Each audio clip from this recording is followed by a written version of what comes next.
Tanam Bharturnama Maharaja Arshada Sahasapatan. Translation and purport by His Divine Grace A.C. Bhaktivedanta Swami Prabhupada. My dear King, the order carriers of Vishnu, the Vishnu Dutas, immediately arrived when they heard the holy name of their master from the mouth of the dying Ajamila, who had certainly chanted without offense because he had chanted in complete anxiety. Purport by Srila Prabhupada. Srila Vishwanath Chakravarti Thakur remarks, Hari Kirtanam Nishamyapatan Katham Bhutasya Bharturnama Bruvataha. The order carriers of Lord Vishnu came because Ajamila had chanted the holy name of Narayana. They did not consider why he was chanting. While chanting the name of Narayana, Ajamila was actually thinking of his son. But simply because they heard Ajamila chanting the Lord's name, the order carriers of Lord Vishnu, the Vishnudutas, immediately came for Ajamila's protection. Hari Kirtana is actually meant to glorify the holy name, form, pastimes and qualities of the Lord. Ajamila, however, did not glorify the form, qualities or paraphernalia of the Lord. He simply chanted the holy name. Nevertheless, that chanting was sufficient to cleanse him of all sinful activities. As soon as the Vishnudutas heard their master's name being chanted, they immediately came. In this regard, Srila Vijayadvaja Tirtha remarks, Anena putra sneham antarena prachina adrishta balad udbhutaya bhaktya bhagavannama sankirtanam kritam iti jnayate. Ajamila chanted the name of Narayana because of his excessive attachment to his son. Nevertheless, because of his past good fortune in having rendered devotional service to Narayana, he apparently chanted the holy name in full devotional service and without offenses. Thus ends the Bhaktivedanta purport. So the previous verse described the arrival of the Yamadutas at the time of death of Ajamila. And it was described that the bodily features of those Yamadutas was very, very fearsome, extremely fearsome. When Ajamila saw those Yamadutas, he became extremely bewildered. And because of his attachment to his child, who was playing a short distance away, Ajamila began to call him loudly by his name. Narayana!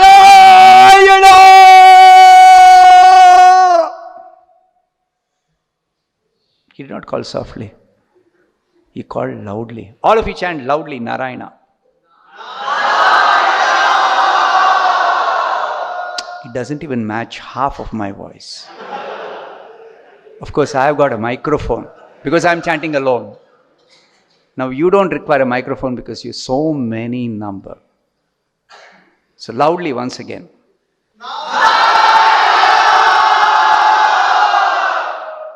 Hope somebody doesn't come thinking we are in distress.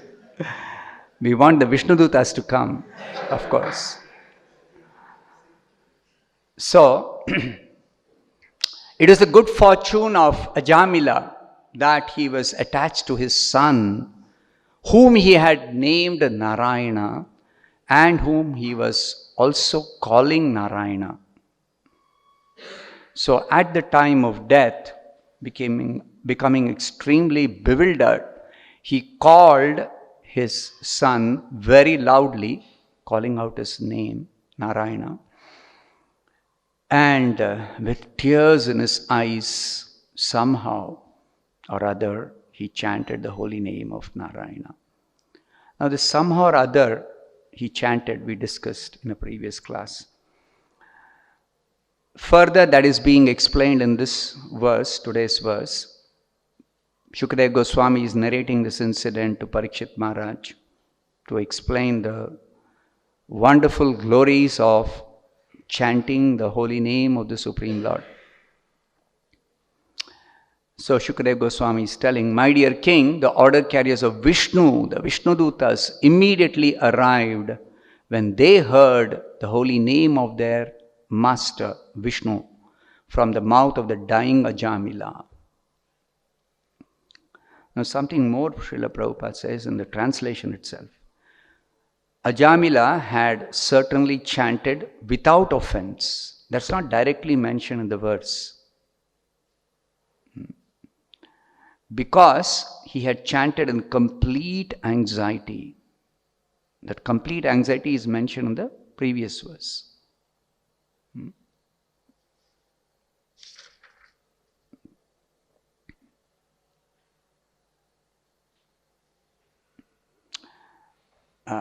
Plavitena swarena uchaihi.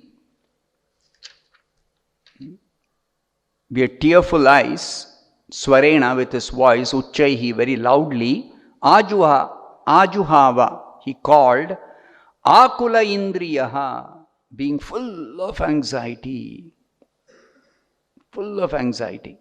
because the Yamadutas arrived. So, here it is said, because he chanted in complete anxiety, he had certainly chanted without offense.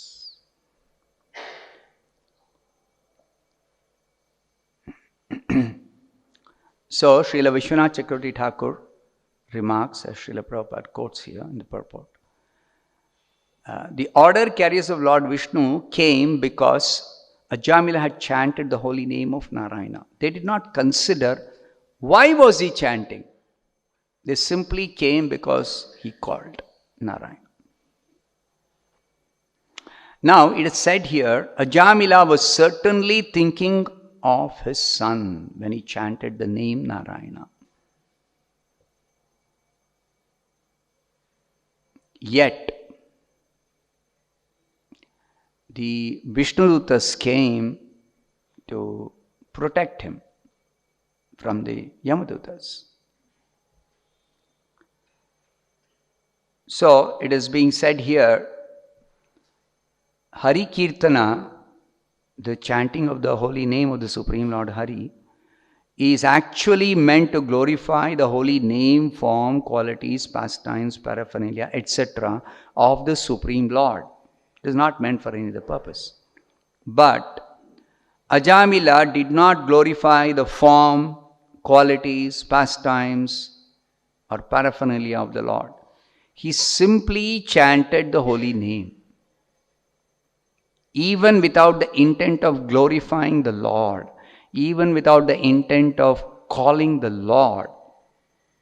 The intention is to call his son. So how can somebody calling out the name of the Lord with the intention of calling somebody else attract the attention of the Supreme Lord, and thereby the Lord sending his order carriers, Vishnudutas, his servants. So that is explained here that such chanting, even when referring to somebody else, is sufficient to cleanse the chanter of all sinful activities. Chanting is effective regardless of what purpose the chanting is done.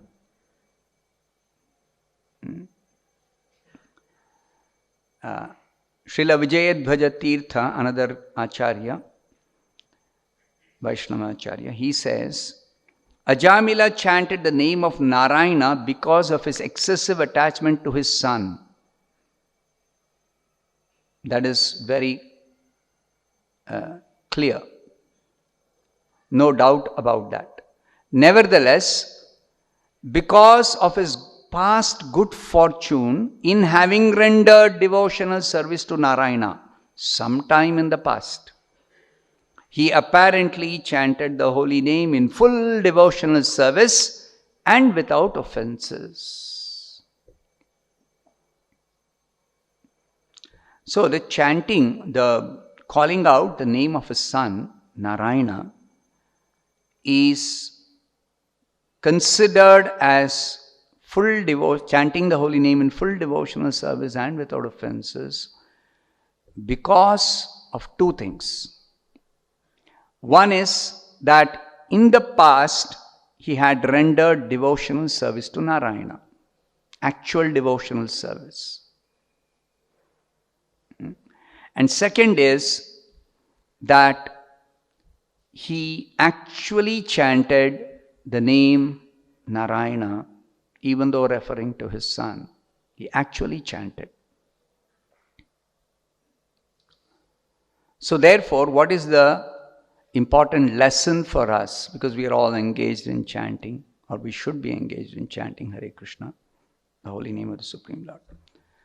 So there is a commentary written by Srila Vishwanath Chakravarti Thakur, especially regarding this section of the Bhagavatam in quite detail, explaining how can we understand Ajamila's calling out his son's name to be the cause of his complete purification of all sinful reactions, and consequently the Vishnudutas arriving at the time of his death when he called out his son's name. So here it is explained, this is at the end of the second chapter, which we are going to study a little later. Srila Vishwanath Chakravarti Thakur gives a dialogue. Someone may say, it may be accepted by chanting the holy name of the Lord, one becomes free from all reactions sinful life.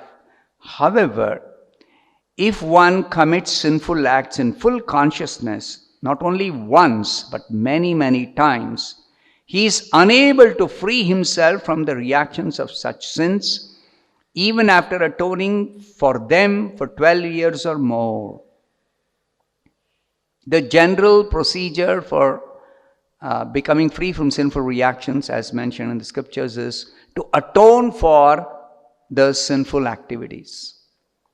So it is said here, if one commits sinful acts in full consciousness, that means being aware of what is sin, one deliberately, knowingly commits sin. And not only once, but commits many, many times repeatedly.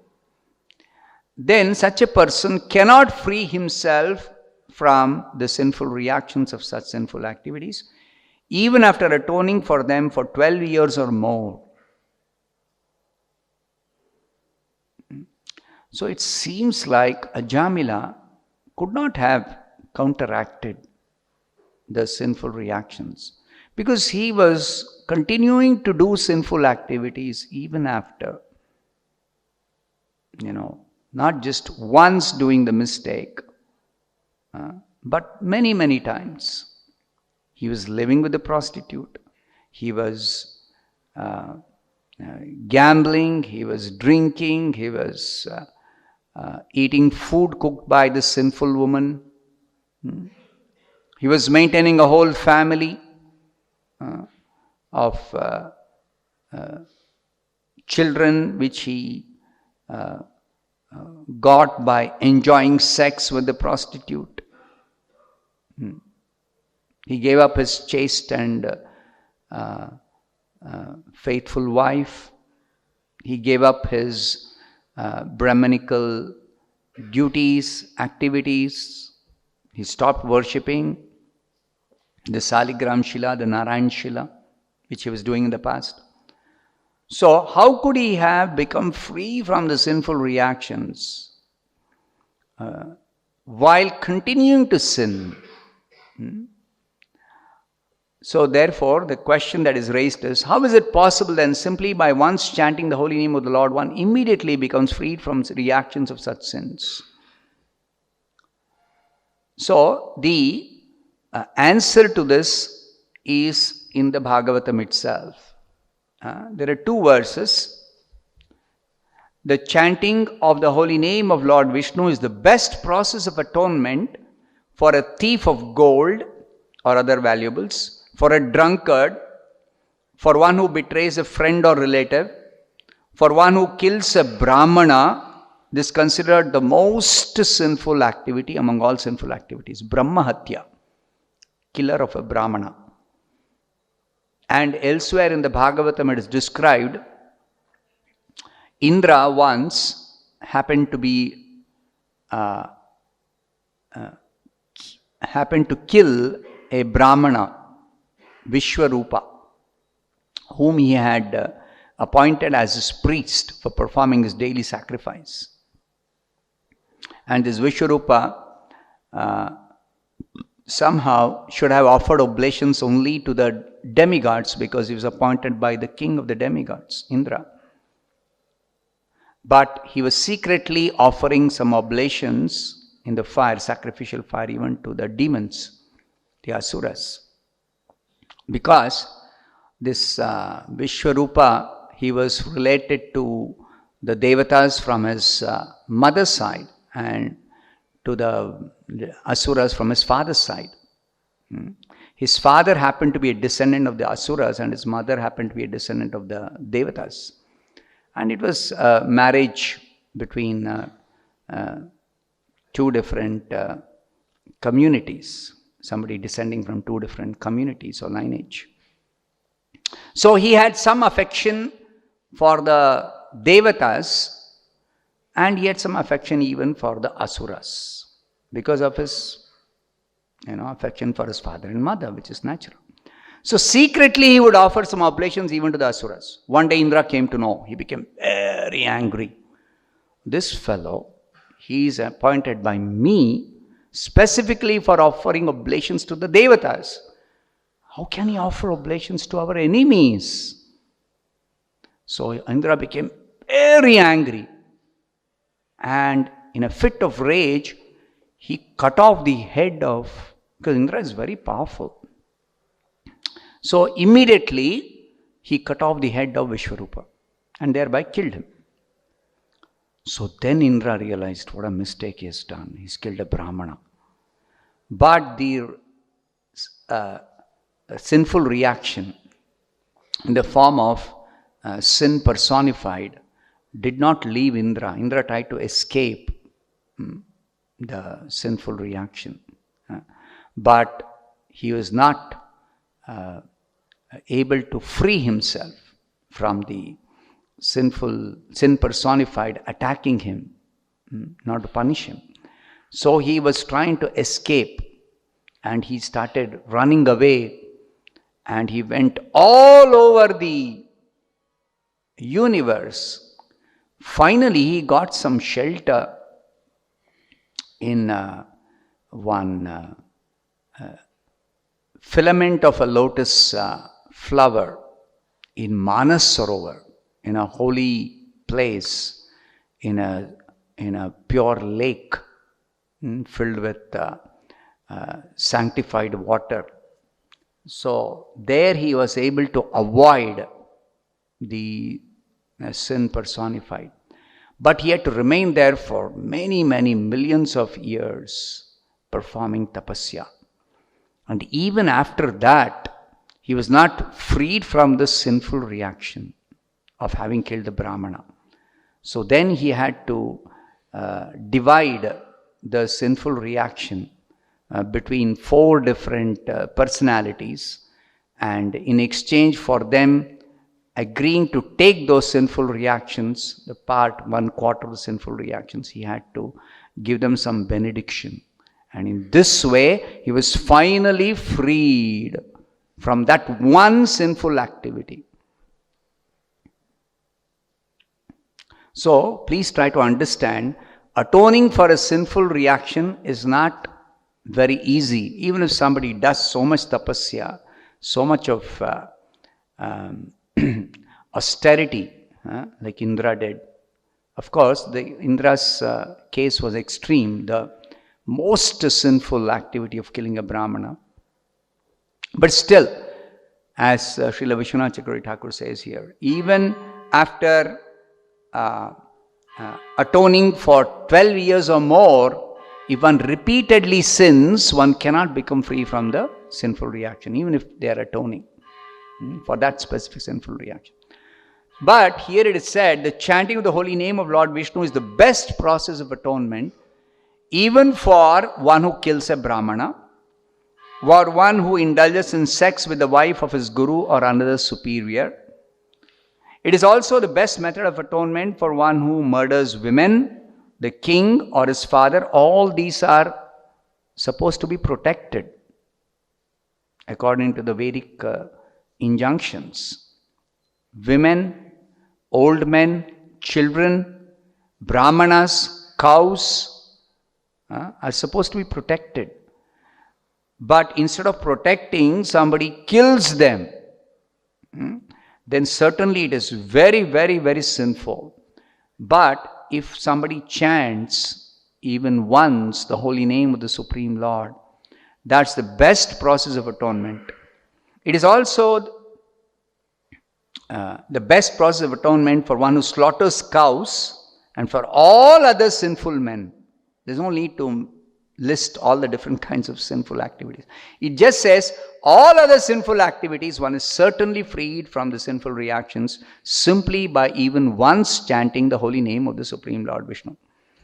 Simply by chanting the holy name of Lord Vishnu, such sinful persons may attract the attention of the Supreme Lord, who therefore considers, because this man has chanted my holy name, my duty is to give him protection.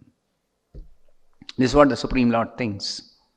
Most merciful Lord, especially in the form of his holy name, what does he think? If somebody has chanted even once the holy name, the Supreme Lord considers, I have to give this person protection because he has just called my name once. So this explains very clearly what is the power of chanting the holy name of the Supreme Lord even once. It can completely destroy even the most grievous sinful activities reaction. It can destroy all sinful reactions completely, wholesale, 100%. One may atone for sinful life and vanquish all sinful reactions by chanting the holy name, although this is not called atonement. It is not called atonement. Atonement means a specific sinful activity has a specific reaction, and a specific process of atonement will free you from that sinful reaction for the time being. That's all. So, chanting even once the holy name of the Supreme Lord, one can become free from all sinful reactions, but this is not due to what is called as atonement. This is not atonement. Ordinary atonement may temporarily, why it's not called atonement? Because ordinary atonement may temporarily protect a sinful person, but it does not completely cleanse his heart of the deep-rooted desire to commit sinful acts. This is the point. Atonement does not purify the heart of the tendency or the desire to commit sinful activities. Therefore, atonement is not as powerful as chanting of the holy name of the Lord. So don't equate chanting of the holy name to atonement. Even though the effect of chanting Hare Krishna or the holy name of the Supreme Lord is that one becomes completely freed from all sinful reactions. In the Shastra, it is said that if a person only once chants the holy name and completely surrenders under the lotus feet of the Lord immediately considers him his ward and is always inclined to give him protection. Thus, when Ajamila was in great danger of being carried off by the order carriers of Yamaraj, the Lord immediately sent his personal order carriers to protect him. And because Ajamila was freed from all sinful reactions, the Vishnuduta spoke on his behalf. So Ajamila had become free from all sinful reactions because he had chanted the holy name of the Supreme Lord. Now, Ajamila chanted the holy name of the Supreme Lord in calling his son Narayana. So somebody may say he chanted because he loved the boy. He was materially attached to his son. So it is said here, although he was calling for his son, the name itself was powerful because the name Narayana is not different from the Supreme Lord Narayana. Abhinnatvat nama namino. This is what the Padma Purana says. The name of the Supreme Lord and the Lord himself are 100% identical. So because of that, when the Lord's name is chanted, the Lord is fully present in 100% fullness. The Supreme Lord, the Supreme Personality of Godhead, Bhagavan, with all his opulences, all his potencies, all his strength, all his mercy, everything is fully present when somebody chants the holy name of the Supreme Lord. Now listen to this. This is very important. When Ajamila named his son Narayana, all the reactions of his sinful life are neutralized. Just when he named his son Narayana, all the reactions of his sinful life are completely neutralized. And as he continued calling his son and thus chanting the holy name of Narayana thousands of times, he was actually unconsciously advancing in Krishna consciousness. He was not conscious that while calling his son, he is actually chanting the holy name of the Supreme Lord. Neither he was doing it thinking that, oh, this is very auspicious for me. I can advance in Krishna. He was not even conscious of that. So therefore it is said, when he was continuing to call his son, he was chanting the name Narayana thousands of times, and by that he was unconsciously advancing Krishna consciousness.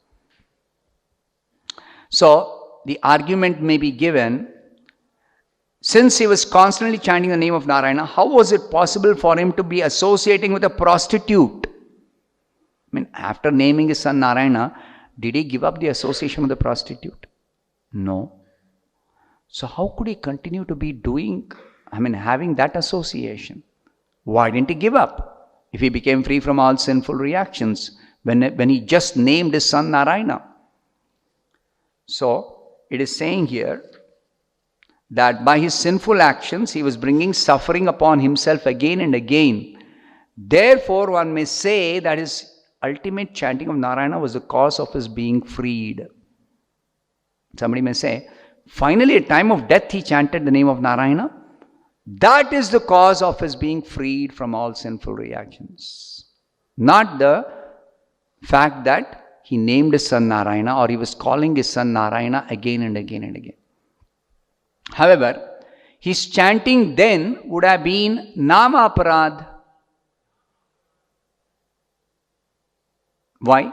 Because Shastra say, Padma Purana says, Namno balad yasya papa buddhihi. One who continues to act sinfully and tries to neutralize his sins by chanting the holy name of the Lord is a Nama Aparadhi, an offender of the holy name. So, offender of the holy name is not actually eligible for the benefit of chanting the holy name in terms of attracting the attention of the Supreme Lord personally. Attracting the attention of the Supreme Lord personally when one is committing offenses.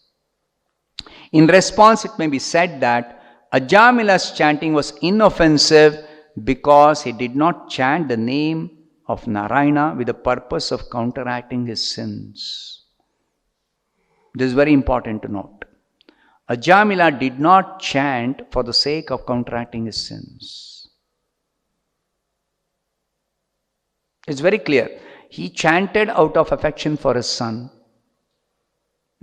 What we may think is an objection to considering his chanting as pure actually becomes the very cause for his chanting to become pure.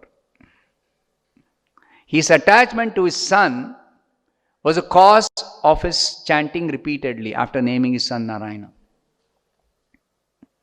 So that itself became the cause for him to advance unconsciously in Krishna consciousness. That became the cause. And that also was the cause for him not to chant for the sake of counteracting his sinful activities. He was not chanting because he wanted to counteract his sin or sinful reactions. He was chanting out of affection for his son. Thus, he did not commit a nama paradha, and his repeated chanting of the holy name of Narayana while calling his son may be called pure chanting. Because of this pure chanting, Ajamila unconsciously accumulated the results of bhakti. Indeed, even his first utterance of the holy name was sufficient to nullify all the sinful reactions of his life. Now, how do we understand this? That just once he chanted without any offense, and that was sufficient to completely cleanse him of all sinful reactions, and in future protect him from going to hell or being taken by the Yamadutas for all his sinful activities which he continued to commit even after he named his son Narayana or began chanting the name of Narayana. So it's explained here. There is an example given. A fig tree does not immediately yield fig fruits, but in time the fruits are available. Somebody sows a fig seed and cultivates a fig tree. It takes time. Immediately you don't get the fig fruits. But in course of time, if the tree is continuing to grow, finally matures and produces the fruit, then one can enjoy the fruits. Similarly, Ajamila's devotional service grew little by little, and therefore, although he committed very sinful acts, the reactions did not affect him. Why? Because in the Shastras it is said, if one chants the holy name of the Lord even once, the reactions of past, present or future sinful life do not affect him. If somebody chants the holy name of the Supreme Lord even once, offenselessly, then such chanting can completely purify the person of all past sinful reactions and protects the person completely such that the future sinful activities do not affect him. And also the present sinful activities don't touch him. This is a result of once chanting the holy name of the Supreme Lord offenselessly. So now you realize what is the importance of chanting offenselessly. That is the protection, even for the future. That certainly nullifies all our past sinful reactions. Okay, that's understood. But it also makes us immune to sinful reactions which we may be presently committing or which we may commit in the future. Because let us say somebody's chanted once the holy name of the Supreme Lord offenselessly. As long as one is in the material world, there is a possibility one may somehow commit some sin. So what about that reaction? What about that reaction? That reaction, one is already become immune. What is the example given? A nice example is given here. To give another example, if one extracts the poison fangs of a serpent, a poisonous snake, this saves the serpent's future victims from poisonous effects, even if the serpent bites repeatedly. Nice example. If there is a poisonous snake, if the poison fangs have been completely removed, the biting will not have fatal effect. There is no poison there.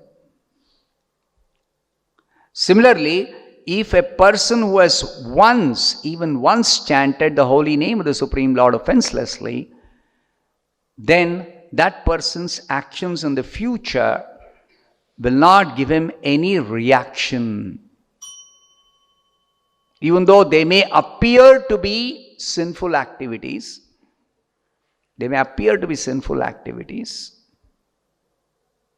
they do not have any reaction.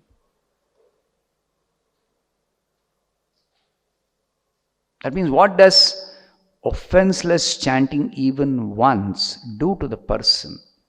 That's why, please remember, chanting is not just atonement. What does chanting do? Purify the heart completely of all sinful tendencies. Now, this happens if you chant offenselessly. To chant offenselessly. So what is it that we want by chanting Hare Krishna? An intelligent person does not want just somehow to engage in some auspicious activity or somehow nullify reactions of the past sins, somehow stop sinning. No. Remember, the goal should be that I am chanting to completely purify my heart of even all the sinful tendencies to commit sin. What is this tendency to commit sin? The desire for material enjoyment. The desire for material enjoyment of any kind. So, till we have that intent of chanting, we don't become serious about chanting offenselessly. That's why Srila Narottam Das Thakur, in one song, he says, Vishaya Chadiya. Give up this business of sense gratification. And you have to make a conscious effort, sincere effort to do that. Vishaya Chadiya, and after that, Se rase majiya, mukhe bolo hari hari. Then you try to relish the chanting of the holy name of the Supreme Lord. Doesn't mean that you don't chant before you become completely free from all sinful activities.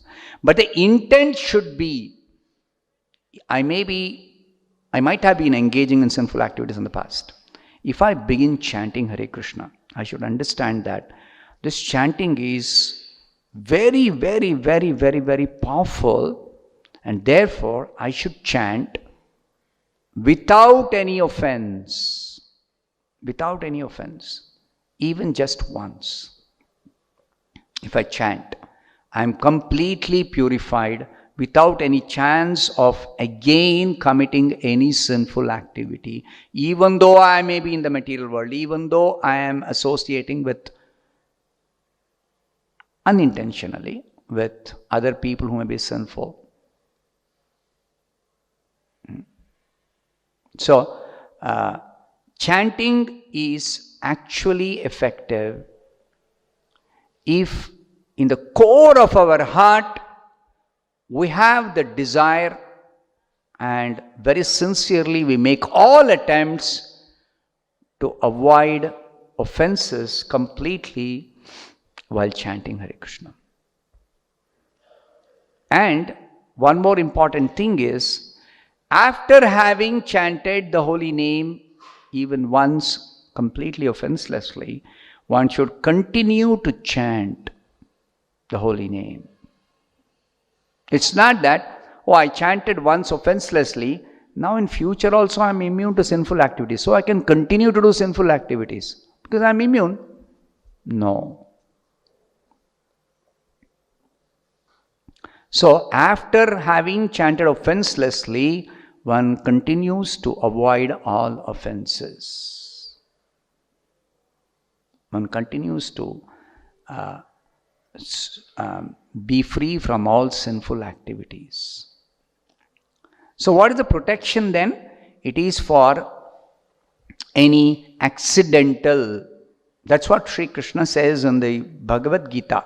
Apichetsu duracharo bhajate mam ananya bhak. Even if a person commits the most abominable sinful activity, but if he is engaged in undeviated devotional service. What is that undeviated devotional service for us particularly, according to the Bhagavatam? It is to constantly chant the holy name of the Supreme Lord without offense, without any sinful activities, without committing any sin.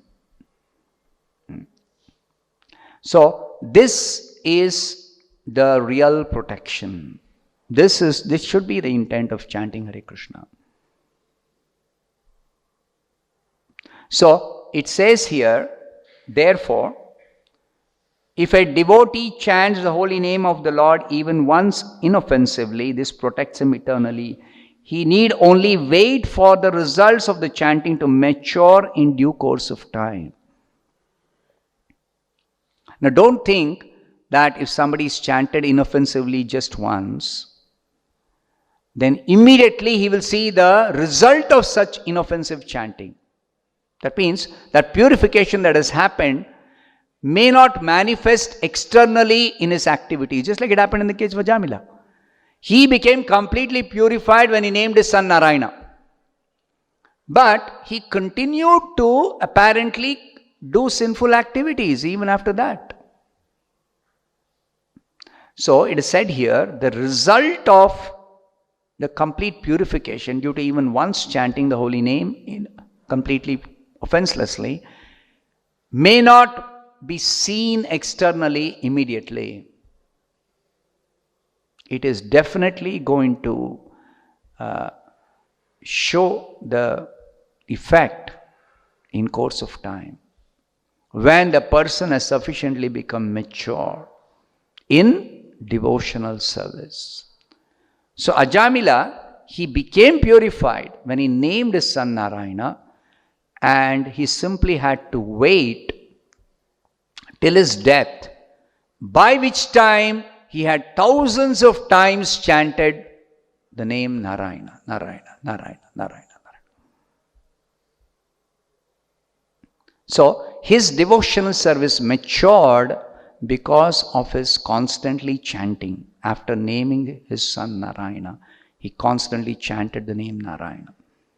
And as far as the actual effect of those sinful activities which he, without any intention, without any conscious, in a conscious way, unconsciously committed sinful activities, those reactions were, he was immune to those reactions because he had completely become purified inside his heart. So, what is the lesson for us? The lesson for us is, certainly we must take up chanting Hare Krishna even if somebody may be engaged in sinful activities, and must strenuously try to sincerely give up all sinful activities, because should try to chant offenselessly. So, offenselessly chanting means not committing sinful activities consciously. So, consciously avoid all sinful activities. Consciously chant continuously. Continuously, consciously chant the Supreme Lord's name. Consciously engage in devotional service as much as possible. Consciously avoid all material activities. Sinful activities need not be taken as just those activities which violate the laws of nature. For a devotee, sinful activity is any activity, whether pious or sinful, aimed at material gain, material pleasure, material enjoyment, material purpose. That means we have to perform activities only for the sake of pleasing Vishnu. We should do all activities as yajnarthat karmanaha. All activities tadartham karma kaunteya, simply for pleasing Vishnu, simply for pleasing Krishna. Consciously, with all efforts, with all sincerity, every activity we simply do for the sake of pleasing Vishnu. Mukta Sangha Samachara. That will ensure that we become completely free from all material influence, even though we are in the material world. Even though we may be associating with materialistic persons sometimes. Not out of choice, but out of some necessity, obligation. So, this is the attitude of chanting Hare Krishna that we learn from this Ajamila Upakhyan. Carefully note how we should chant, what should be the intent, what should be the effort. Even though in Ajamila's case, it's not very evident that he strenuously tried to avoid sin. He was consciously avoiding offenses. He was consciously doing something. No. What is the reason why Ajamila named his son Narayana? It is simply the Supreme Lord's mercy upon him. Why? Because of his past devotional service. Again, you see, the real result of having done that past devotional service to Narayana before he became sinful. That result was not seen immediately again. You see? Otherwise, he could have been prevented from falling off from his platform of devotional service. He was engaged in devotional service very nicely. But he fell down. So this is an accidental fall down. And even after an accidental fall down, the Lord is completely protecting him. Supreme Lord is protecting him. Because he has performed devotional service, Lord is protecting him. So those engaged in devotional service very sincerely can be assured of complete protection by the Lord even in the future, if there is even an accidental fall down. Still the protection is there. And how did the Lord protect? He gave Ajamila the direction from within his heart. Name your son Narayana. And then he also gave him affection for his youngest son who was named Narayana. And he also gave him the intelligence to call the son Narayana, Narayana, Narayana. Not any short name, not any nickname, not any alternate name. You see? All this is the mercy of the Lord. It is not possible. Because he was not conscious, he was not aware. So, if we sincerely do devotional service even a little, and thereby attract the attention of the Supreme Lord by nicely doing, very sincerely doing, in any circumstance, it doesn't matter. Your particular situation doesn't matter. Just once you sincerely call out the name of the Lord, Hare Krishna, sincerely call out. Then you attract the attention of Krishna. Krishna thinks, oh, this person has chanted my name, calling out for me. Now he is under my protection eternally. He will never fall down. I will never allow him to fall down. Even if he falls, he is completely protected. Nothing will happen to him.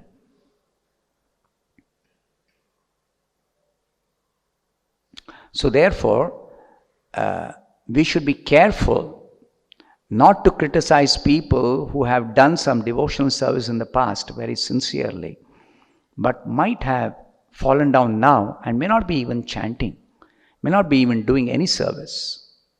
But we should be careful not to criticize them, because they are all protected by the Lord personally. So if we criticize them, it is Vaishnava aparadh. It is Vaishnava aparadh. So while we are struggling to chant purely, somebody who's already chanted purely even once, they are topmost platform of devotees. Even though externally it appears like, what are their activities? Ordinary materialist activities. Are they chanting every day? No. They coming to temple? No. Are they eating prasadam? No. All your list of what all you are doing, you verify that person. Oh no. Past he was a devotee. See what happened to him. He is completely fallen now. And I try to tell him, please come to the temple, please chant. He's not chanting, he's not coming to the temple. So we criticize, we don't know, we may be criticizing somebody who is personally being protected by the Lord and thereby completely immune to whatever is doing. We may not be in that position yet, because we are not even once chanted Hare Krishna purely. We are not even once rendered pure service, sincere devotional service.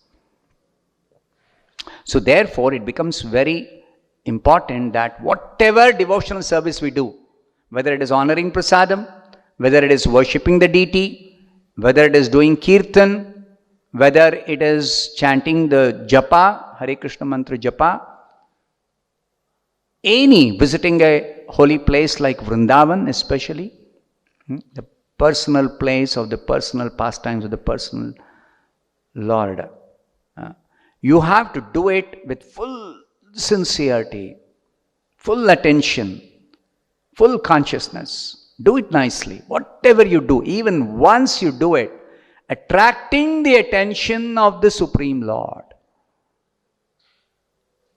you have become perfect. That's it. Now you can't be too sure. Somebody will say, oh Prabhu, many times I have gone. Very sincerely I have chanted many times. You can't be too sure about it. You can't be too sure about it. Don't be overconfident. Don't be proud. So therefore, you should continuously endeavor to chant, to hear, to do whatever devotional service very sincerely, very nicely, with full attention, and carefully avoid especially Vaishnava aparadh. Of all the offenses, Vaishnava aparadh is the most grievous offense. Vaishnava aparadh. That's why number one. What is number one offense among 10 offenses? There are 10 kinds of offenses one may commit. Number one is to blaspheme devotees who have dedicated their life for chanting Hare Krishna. Now, who have dedicated is not accurate actually. Who might have dedicated in the past. Who will dedicate in the future. Because this chanting is effective. Whether one chants today or is chanted in the past, offenselessly, or going to chant in the future, it is effective. That person is a potential devotee. So even such a person is protected. Somebody is going to chant in the future is also protected. Because all his sins which he is committing now will completely be wiped out. Over, finished. Where is sinful reaction going to even touch him? So, in that sense, you see, I think I'm running out of time. Last point. Chaitanya Mahaprabhu's one devotee, what's his name? He prayed to the Supreme Lord, he prayed to Lord Chaitanya, let me suffer for all the sinful reactions of all the suffering souls, because I can't bear to see their suffering. Somehow they are not stopping sinful activities, they are not chanting, but I can't bear to see their suffering. Let me take all those sins. Let me suffer. Let them be freed and let them be delivered. What is his name? Vasudeva Datta. So what is the spirit of Vasudeva Datta? Try to understand. Vasudeva Datta is respectful to every living entity, because potentially any living entity can take up chanting Hare Krishna and become freed from all sinful reactions. This is the respect is showing. You see? This is the indication of his respecting even future devotees. Anybody is a potential devotee.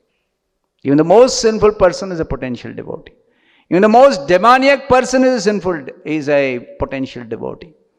Because Krishna says, Mamaivamsho jivaloke jiva bhuta sanatanaha. Yena bhutani asheshani drakshasi atmani atomayi. Transcendental knowledge, 4th chapter of the Bhagavad Gita. Krishna says, all living entities are my part and parcel. They belong to me and they are mine. So this vision means we have to learn how to respect every living entity as part and parcel of Krishna, as devotee of Krishna.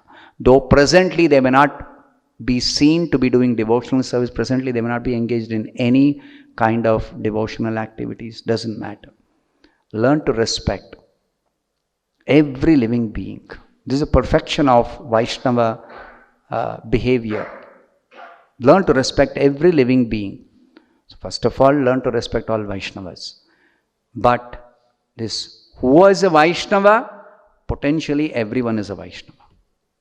So gradually we learn to respect all living entities.